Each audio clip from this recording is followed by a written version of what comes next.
This photo of two friends appeared innocent until historians discovered a hidden secret. The National Museum of African American History and Culture received donations daily boxers of artifacts preserving Black history. Curator James Ribera for 5 years saw thousands of images, daguerreotypes of freed men, civil rights activists, daily life across generations. On a humid September morning in 2024, he opened a box that made him stop. The donation came from a Richmond estate sale. A letter stated items belonged to Dorothy Hayes, who died at 97 with no relatives. Her home held preserved but unexplained documents. The executive hoped the museum would find something valuable. James lifted a leather portfolio. Inside, wrapped in tissue, was a studio photograph mounted on thick cardboard. The photographers, Mark Reed, Anderson and Sons Photography, Richmond, Virginia, 1889. Two young men stood side by side in dark suits. Behind them, a library backdrop, a table with flowers and a Bible. The white man, about 22, had light hair, a faint mustache. His expression was serious but warm, eyes confident. The black man, same age, had a strong jaw, intelligent eyes. His posture was upright, clothing identical in quality. Most striking was the gesture. The white man's hand rested on the black man's shoulder, while the black man's hand gripped his companion's forearm. For 1889 Virginia, just 24 years after the Civil War, as Jim Crow laws spread, this was extraordinary. Interracial friendship existed but was rarely documented so formally. Studio portraits were deliberate and expensive. James examined the photograph with a magnifying glass. He noticed details that disrupted the narrative of friendship. The white man's hand gripped tightly, knuckles white. The black man's smile didn't reach his eyes. His free hand was clenched at his side. In the backdrop, partially obscured by the table, a painted chain appeared. On the back of the mounting board, yellowed with age, someone had written in shaky brown ink, "Thomas and Marcus, the last photograph before the departure. May God forgive us for what we have done." September 14, 1889. James read it 3 times. Last photograph before the departure. Were they leaving? And "may God forgive us" implied something had already happened. He photographed the image from multiple angles in high resolution and began searching. Who were Thomas and Marcus? Why did they pose together in 1889 Virginia? What dark secret hid beneath their posed friendship? James spent the rest of the day looking for records of Thomas and Marcus in 1889 Richmond. Without last names, the search was difficult. He started with Anderson and Sons Photography. Richmond city directories showed they operated a studio on Broad Street from 1885 to 1893. They specialized in fine portraiture for distinguished families. That they catered to Richmond's white elite made the interracial portrait even more unusual.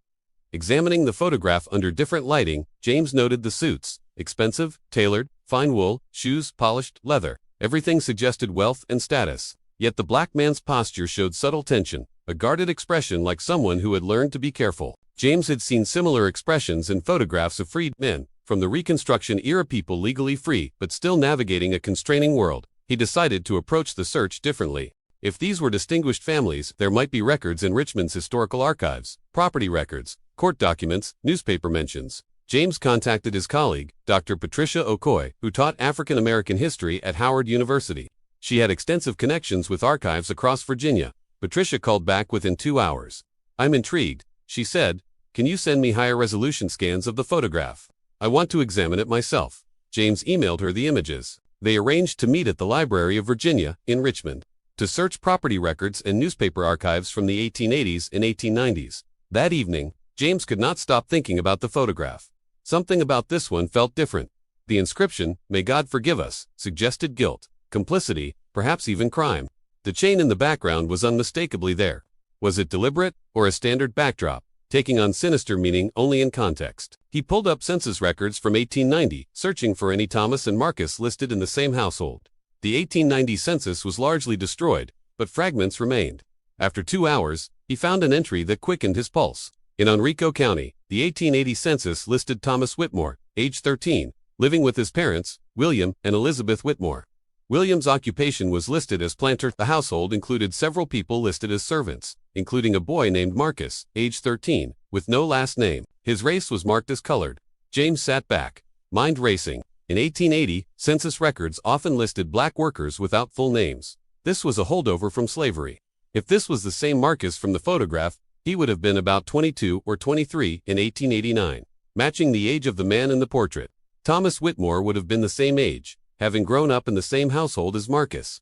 James searched for more information on the Whitmore family. William Whitmore appeared in multiple records, property deeds, tax records, newspaper mentions. The family had owned a substantial plantation called Oakwood, about 15 miles outside Richmond, before the war.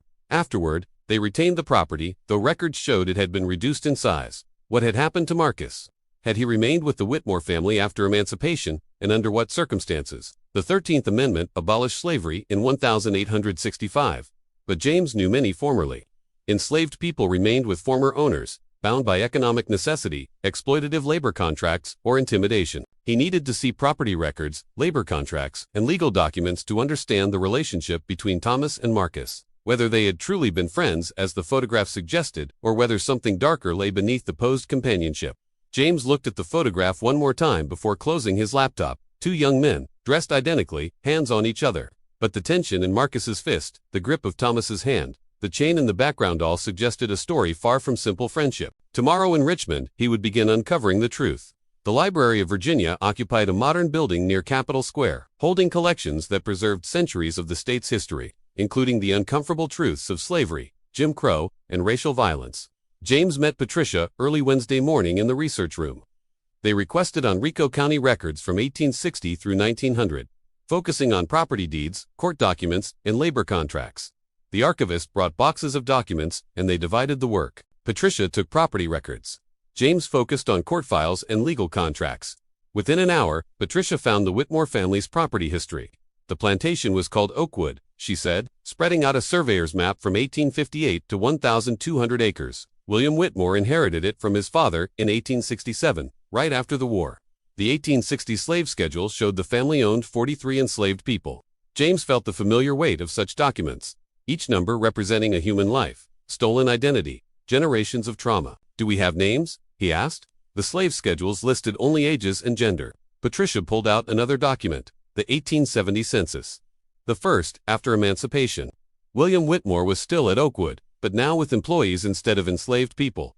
One line read, Marcus Freeman, age 16, laborer. Marcus had taken a surname after emancipation, claiming his freedom, but had remained at Oakwood, working for the family that had once owned him. James searched the court records for labor contracts, filed with Henrico County between 1866 and 1885. The 1866 file showed contracts, supposedly voluntary agreements between freedmen and former owners, establishing employment terms after slavery ended, but reading them, James saw how easily such contracts could become tools of continued bondage. The terms were exploitative, year-long contracts with minimal wages, often paid in scrip, usable only at the plantation store. Leaving before the contract ended could result in arrest for breach of contract and forced return. Any debts for housing, food, or clothing. Wages were deducted to cover debts, keeping workers perpetually indebted. James found Marcus's contract dated January 1866. Marcus Freeman, about 14 years old, agreed to work for William Whitmore for 1 year in exchange for room, board, and $5 per month. The contract stated that Marcus owed William Whitmore $24 care and sustenance provided during the transition from slavery to freedom. At $5 per month, it would take Marcus 4 months just to pay off that manufactured debt. James flipped through the years. 1867, another contract. 1868, the same. 1869, 1870, 1871. Year after year, Marcus Freeman signed contracts binding him to the Whitmore plantation, or perhaps signed wasn't accurate. Many contracts bore only an X next to Marcus's name, suggesting he could not write or had been prevented from learning. "This is pennage," Patricia said quietly, reading over his shoulder. "Legal slavery under a different name." James nodded grimly. Pennage, the practice of binding workers through debt, had been officially outlawed by Congress in 1867, but enforcement in the South was rare. Thousands of black workers remained trapped in conditions barely distinguishable from slavery, bound by contracts, debt, and the threat of violence. The contracts stopped in 1885. After that, James found no record of Marcus Freeman signing any labor agreement with William Whitmore. Had Marcus finally escaped, or had something else occurred? James pulled out newspaper archives from the Richmond Dispatch, searching for mentions of the Whitmore family or Oakwood plantation. Patricia searched Henrico County court records for any legal proceedings involving the family. It was Patricia who found the first clue. "James, look at this. A civil case filed in September 1880, 9 William Whitmore versus Thomas Whitmore, a property dispute." James moved to her side. The case file was thin, only a few pages, but the header showed it was filed on September 10, 1889, 4 days before the photograph was taken. The complaint, written in formal legal language, was clear. William Whitmore accused his son, Thomas, of attempting to steal property rightfully belonging to the family estate. The specific property wasn't detailed, only described as human chat, unlawfully retained. A human chat, James said softly. In 1889, 24 years after the 13th Amendment, Patricia pointed to another line. Thomas filed a counterclaim the same day, accusing his father of maintaining illegal pennage contracts and claiming he had evidence of fraud and coercion. James felt the pieces click into place. Thomas Whitmore had discovered what his father was doing, evidence that Marcus Freeman and others were held in illegal bondage. Through fraudulent contracts and debt manipulation, Thomas had decided to act, testifying against his father. That explained the photograph's inscription, "May God forgive us for what we have done." Thomas had betrayed his father, choosing his friend over his family, justice over loyalty. But what had happened next? The case file showed only the initial complaint and counterclaim, no trial date, no resolution, no verdict. James searched newspaper archives from September and October 1889 for coverage of the Whitmore case. He found nothing. No trial announcements, no testimony, no scandal. For a prominent family, the absence of coverage was suspicious. Then Patricia found something in the November 1889 papers, a brief obituary tucked on an inside page. Thomas William Whitmore, aged 23, died suddenly on October 2, 1889, at his family home in Henrico County. He is survived by his father, William Whitmore, and mother, Elizabeth Whitmore. Services will be private. The family requests no visitors. James read it twice. Thomas had died less than 3 weeks after the photograph was taken, less than a month after filing his counterclaim. Against his father, the timing seemed too precise to be coincidence. "We need to find out how he died," James said. "And we need to find out what happened to Marcus." They requested death certificates for Henrico County from October 1889. The clerk brought a brittle, yellowed ledger. James found Thomas Whitmore's entry, dated October 2, 1889. Cause of death, accidental shooting. Attending physician, Dr. Samuel Harrison. The informant, William Whitmore, father of the deceased, accidental shooting.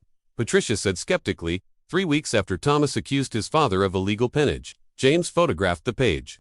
"We need the coroner's report, if there was one, and any newspaper coverage of the death." Back in the archives, they searched specifically for Thomas Whitmore's death. In the October 4, 1889 edition of the Richmond Dispatch, they found a longer article. Tragedy at Oakwood Plantation. Young Thomas Whitmore, son of respected planter William Whitmore, died Tuesday evening in what authorities call an unfortunate hunting accident. According to Sheriff Martin Crawford, young Whitmore was cleaning a rifle when it discharged, striking him in the chest. He died within minutes.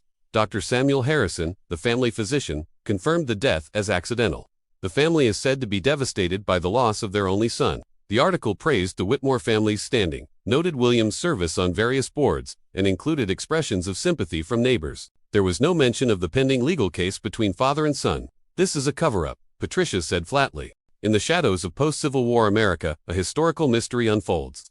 The suspicious death of Thomas Whitmore, a young man on the brink of exposing his father's illegal practices. His death, ruled a hunting accident, was met with eerie silence and a lack of investigation, a family secret buried deep within the past. Our investigators, James and Patricia, embark on a quest for truth, seeking witnesses and the elusive Marcus Freeman, a key figure in this forgotten narrative. James's initial search for Marcus in post-1889 records proved fruitless, as if he had vanished without a trace. A dead end in the digital archives. Patricia, with her keen insight, suggested a different path. The African American Genealogy Network, a vital resource for uncovering hidden histories. Meanwhile, James meticulously combed through Henrico County records, hoping to find any overlooked clue that might lead them closer to Marcus. Then, a breakthrough.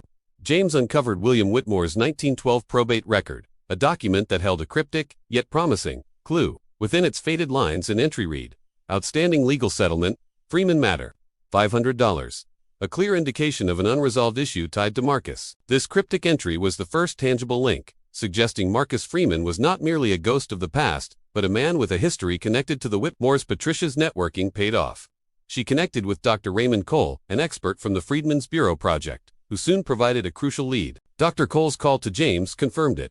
A Marcus Freeman, a carpenter from Virginia, had joined the First Baptist Church of Philadelphia in 1891. This was it. The vanishing act was over. Marcus Freeman had rebuilt his life, far from the shadows of Virginia, in the bustling city of Philadelphia. James delved into church records and city directories, confirming Marcus's new identity as a successful carpenter and contractor. He had married Sarah Johnson and started a family, building a life of dignity and prosperity, a testament to his resilience. The truth began to unravel further when James discovered a Philadelphia newspaper article, where Marcus publicly shared his harrowing story. He spoke of his escape from illegal pennage, and crucially, he mentioned the invaluable help he received from Thomas Whitmore. Further research unearthed Marcus's 1902 congressional testimony, a powerful account detailing his forced labor and fraudulent contracts. It also revealed Thomas's courageous efforts to free him, a bond forged in the crucible of injustice. Marcus's testimony painted a vivid picture of their intertwined lives.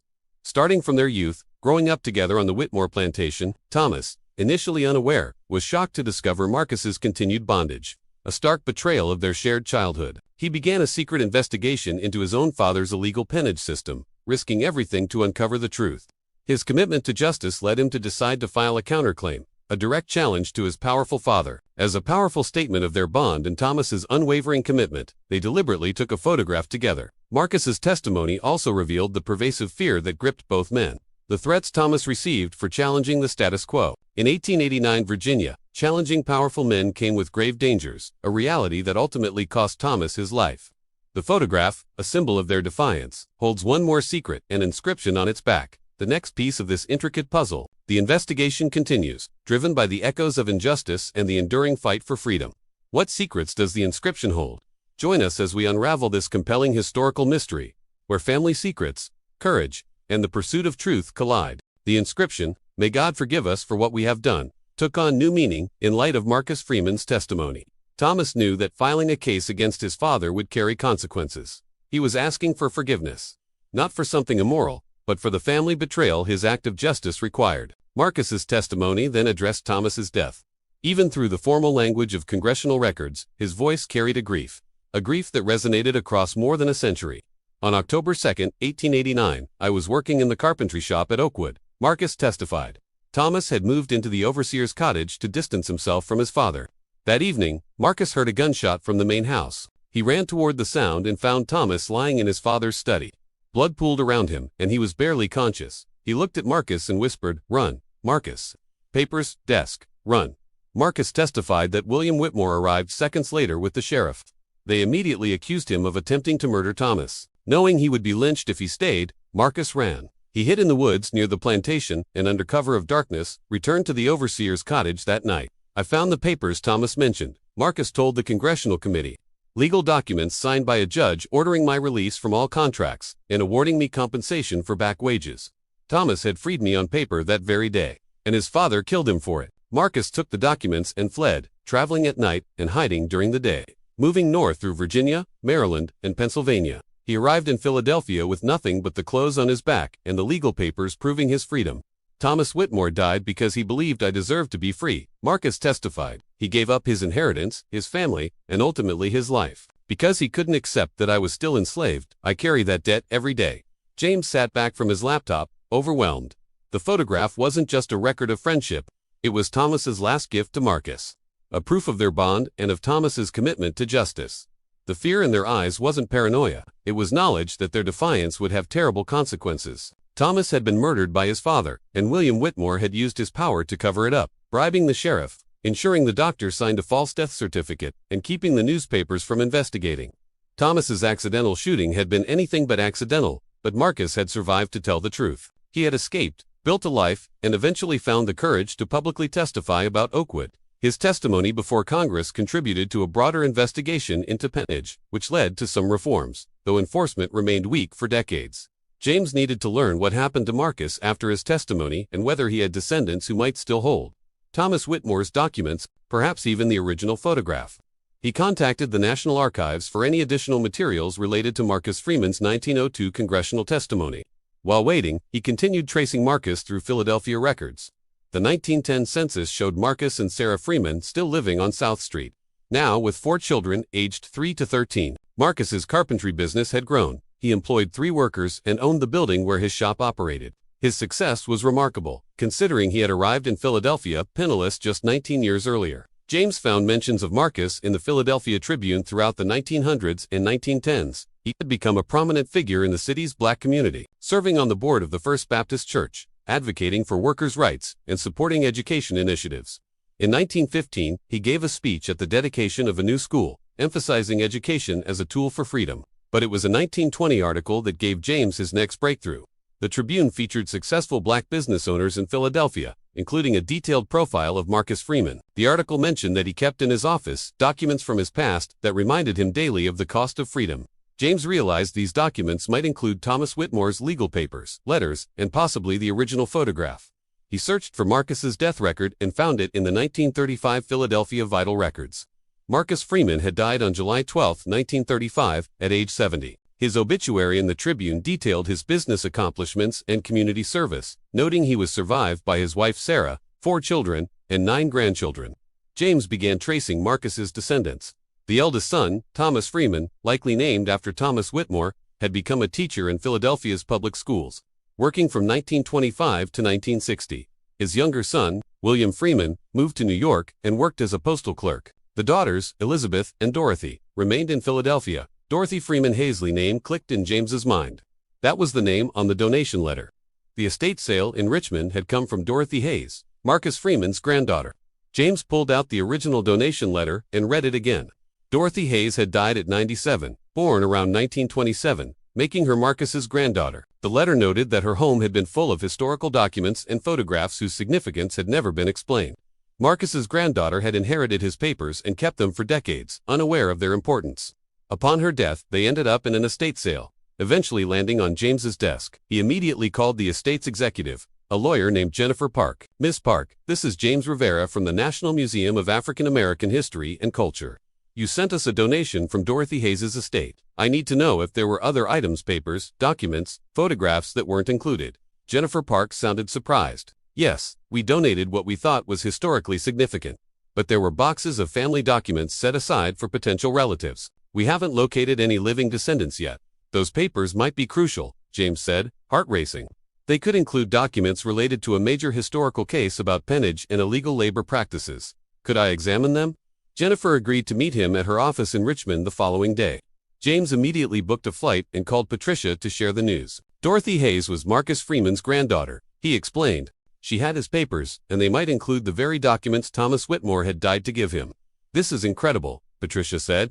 135 years later, we're finally going to see the evidence Thomas gathered against his father. That night, James couldn't sleep. He kept thinking about Marcus Freeman, walking hundreds of miles to freedom, carrying legal papers that had cost his friend his life. Marcus had preserved those documents for decades, passing them to his children and grandchildren, safeguarding proof of both injustice and heroism. And now, through an unlikely chain of events, those papers were about to reveal their secrets. Jennifer Park's office in Richmond was housed in a renovated Victorian building, not far from where Anderson & Sons photography studio had once operated. She led James to a storage room where 5 cardboard boxes sat on a table, each labeled with Dorothy Hayes' name. "These are the personal papers," Jennifer explained. "Family letters, some business documents, probably from her grandfather's carpentry business, and various legal papers. We didn't examine them closely because they seemed like private family materials." James pulled on archival gloves and opened the first box. Inside were letters sorted into bundles and tied with ribbon. He carefully untied one and began reading. They were letters from Marcus Freeman to his children, written between 1920 and 1935. The handwriting was neat and educated, a testament to the literacy Elizabeth Whitmore had secretly taught him as a child. Many letters contained advice about business, family, and life. One letter, written to his son Thomas Freeman in 1929, addressed the past directly. "My son, you bear the name of the bravest man I ever knew. Thomas Whitmore was more than a friend, he was my brother, in all but blood, and he gave his life so that I could be free. I have told you the story many times, but I want you to have it in writing so you can tell your children, and they can tell theirs.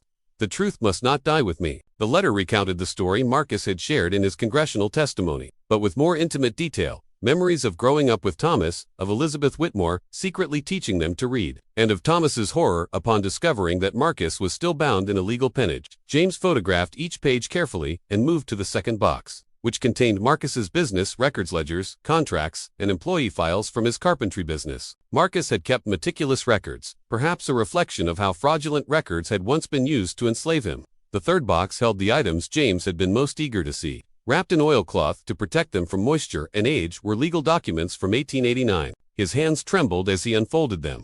The first was a court order, dated October 2, 1889, the day Thomas died, signed by Judge Robert Chambers of the Richmond Circuit Court.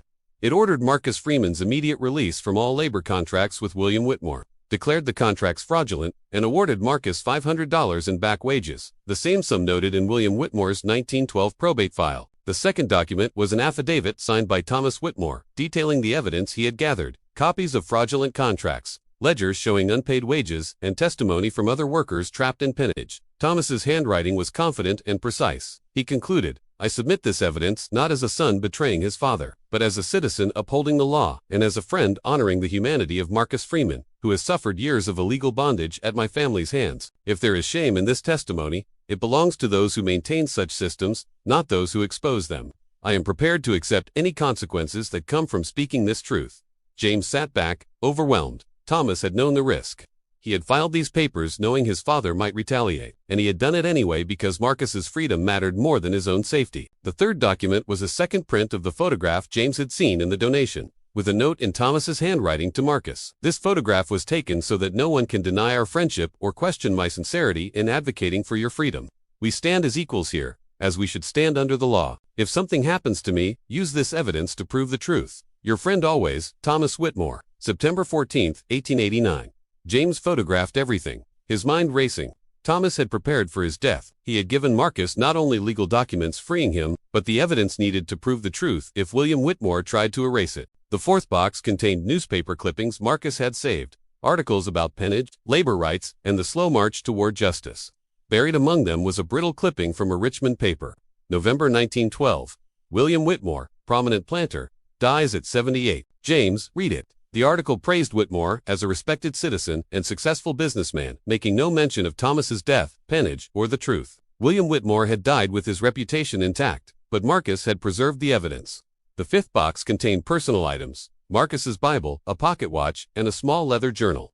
James opened the journal, which Marcus had kept from 1890 to 1900, chronicling his new life in Philadelphia. The first entry, dated January 15, 1890, read, "I am free. Thomas died to make it so, and I will not waste the gift he gave me. Today, I begin my life as a truly free man." James read entries describing Marcus's arrival in Philadelphia, his struggle to find work, starting his carpentry business, meeting Sarah, the birth of his children, and the memories of Thomas. June 12, 1891. Today would have been Thomas's 25th birthday. I think of him often and wonder what he would have become if he had lived a lawyer, perhaps, or a teacher like his mother. He had a good heart, rare in a world that often rewards cruelty. September 14, 1895. 6 years ago today, Thomas and I had our photograph taken.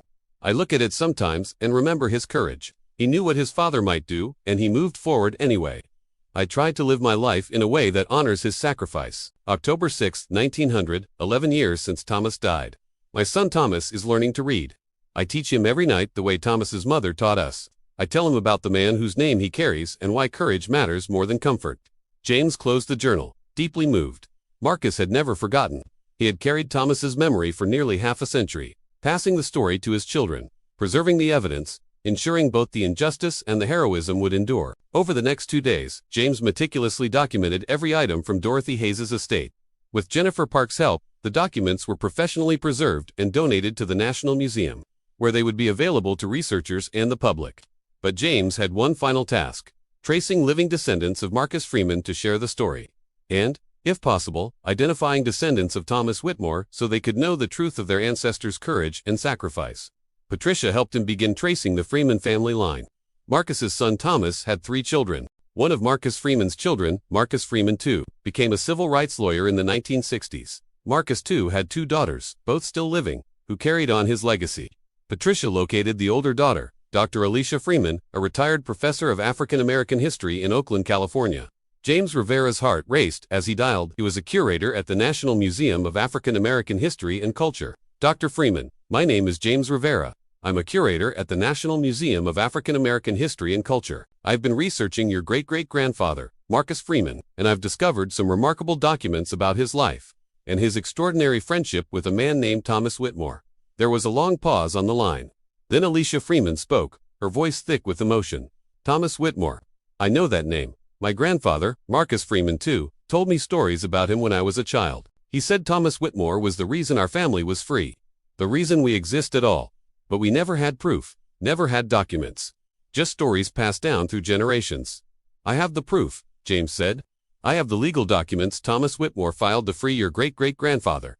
I have his affidavit, a photograph of them together, and Marcus Freeman's diary describing their friendship and Thomas's sacrifice. Would you like to see them? 3 days later, Alicia Freeman flew to Washington. James met her at the museum with Patricia. Together they spent the afternoon going through the documents. Alicia examined each item with the care of a historian and the emotion of a descendant, finally discovering the full story of her family. When she saw the photograph, the young face of her great-great-grandfather, she wept openly. The fear in his eyes, but also the strength. Standing beside the white man who would die to free him, she whispered, "We always knew Marcus Freeman was brave. We knew he escaped and built a life. But I never fully understood how he got free, or what it cost." Thomas Whitmore had once been just a name in family stories, almost mythical. But these documents made him real, made his sacrifice undeniable. James showed her the note Thomas had written on the back of the photograph. "If something happens to me, use this evidence to prove the truth." He also showed Marcus's diary entries, the decades of remembering and honoring Thomas's memory. They loved each other, Alicia said simply. Not romantically, but as brothers. The system tried to force them into roles of master and enslaved, but they refused. They insisted on being friends, equals, even when it cost Thomas everything. James broached a delicate subject. "Dr. Freeman, I'd like to create an exhibition about this story. About Marcus and Thomas. About pennage and the courage it took to stand against injustice. Would you and your family be comfortable with that?" "Comfortable," Alicia laughed, wiping her eyes. "It would be an honor. This story needs to be told. People need to understand that slavery didn't end in 1865, it just took different forms. And people need to know about individuals like Thomas Whitmore, white people who actually risked their lives for justice." Over the following weeks, James worked with Alicia and other Freeman family members to plan the exhibition. They decided to title it "The Photograph That Testified," a story of friendship, courage, and the fight against pennage. James also sought descendants of Thomas Whitmore. William Whitmore's line was easier to trace. He had a daughter from a second marriage, with children and grandchildren. James wondered if they knew the truth about their ancestor, or if they believed the sanitized version. Patricia found a descendant, Robert Whitmore, a retired attorney in Alexandria, Virginia. William Whitmore's great-great-grandson. James contacted him cautiously, unsure how he would react. Robert agreed to meet when James shared the story, showing him the documents, the photograph, and Marcus's testimony. Robert sat in silence for a long time. Finally, he spoke. "My family always said Thomas died in a hunting accident. We were told he was the favorite son, and that his death devastated my great-great-grandfather. There were hints of conflict, but nothing specific." He looked at Thomas's affidavit. This explains so much. How do you feel about it?" James asked carefully. Robert met his eyes. "Ashamed that William Whitmore was my ancestor. Proud that Thomas Whitmore was. I never knew him, but I'm grateful he did the right thing, even though it cost him everything. And I'm grateful to Marcus Freeman for preserving Thomas's memory, for making sure the truth survived. My family benefited from wealth built on enslaved labor and illegal pennage. That's a hard truth to face. Pretending it didn't happen or making excuses would be worse. I'd like to be part of telling this story, if you'll let me. Thomas Whitmore should be remembered as the man he was, someone who chose justice over family loyalty, who saw Marcus Freeman's humanity when others refused to." 6 months later, the National Museum of African American History and Culture opened the photograph that testified. The exhibition occupied a prominent gallery, with lines forming before the doors opened. The centerpiece was the photograph itself, displayed at eye level with professional lighting that revealed every detail. The fear in both men's eyes, the tight grip of Thomas's hand, Marcus's clenched fist, and the barely visible chain in the background. Beside, it was Thomas's note. "We stand as equals here, as we should stand under the law." The exhibition told the full story through documents, letters, and contextual information. It explained the pennage system that trapped thousands of black workers after slavery ended, showing the fraudulent contracts Marcus had been forced to sign, the court order freeing him, and Thomas's affidavit against his own father. One section focused on Thomas Whitmore's choice and its consequences, allowing visitors to read his affidavit, see newspaper reports of his accidental death, and understand the courage it took to stand against his father in 1889 Virginia. The exhibit presented Thomas not as a perfect savior, but as a complex man who had benefited from slavery, recognized the injustice, and acted despite the cost. Another section chronicled Marcus Freeman's life after escape, his journey to Philadelphia, his carpentry business, advocacy work, and congressional testimony. Visitors could see pages from his diary, letters to his children, and newspaper articles about his success. The exhibit demonstrated that once freedom was gained, remarkable achievements followed. A video played continuously, featuring Alicia Freeman and other descendants sharing family stories, reflecting on what it meant to know the full truth of their ancestors' path to freedom. Robert Whitmore also participated, recording a video acknowledging his ancestors' crimes, while honoring Thomas Whitmore's courage. "Facing difficult family history isn't easy," he said, "but it's necessary. We can't change what our ancestors did, but we can choose how we remember, and how we act in our own lives." Thomas Whitmore made the right choice in 1889, even though it cost him everything. The least I can do is make sure his choice is remembered and honored. The exhibition also contextualized peonage more broadly, showing how debt, bondage, convict leasing, and sharecropping maintained conditions similar to slavery. It included survivor testimonies, legal documents from peonage cases, and information about the slow, incomplete progress toward justice. On opening day, James stood in the gallery, watching visitors engage with the exhibition. He saw people lean close to the photograph, studying Marcus and Thomas's faces with rapt attention. He saw them pore over the documents, their expressions shifting from curiosity to understanding, to quiet anger. Parents knelt beside children, explaining the realities of peonage and why Thomas's sacrifice mattered. Alicia Freeman stood beside him. "My great-great-grandfather would be proud," she said softly. "He safeguarded these documents for over 40 years, passing them to his children, preserving the evidence. He wanted the truth to be known. And now, 135 years later, people are finally listening." A young black woman approached, tears streaming down her face. "Thank you for this," she said. "I never knew about peonage. I thought slavery just ended in 1865. Seeing the actual contracts, the ways people were trapped, it helps me understand." Nearby, an elderly white man stopped to speak with Robert Whitmore, who was volunteering as a docent that day. "My family was from Virginia too," the man said. "My grandfather probably knew families like yours. This exhibition made me wonder what my ancestors might have done, what they might have been complicit in. It's uncomfortable, but necessary."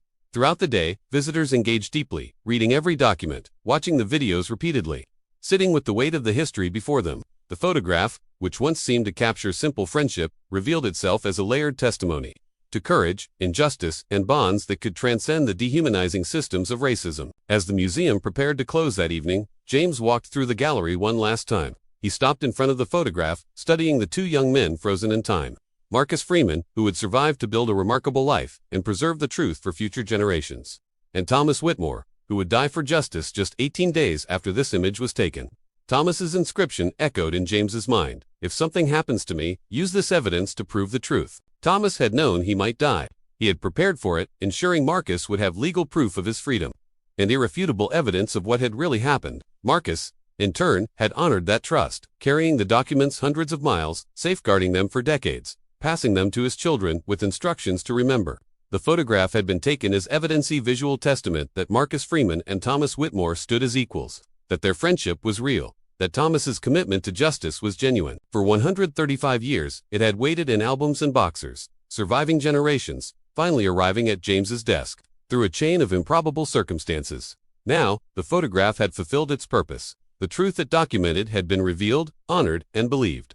Marcus Freeman and Thomas Whitmore, one black, one white, both victims of a system designed to make them enemies, had insisted on being friends.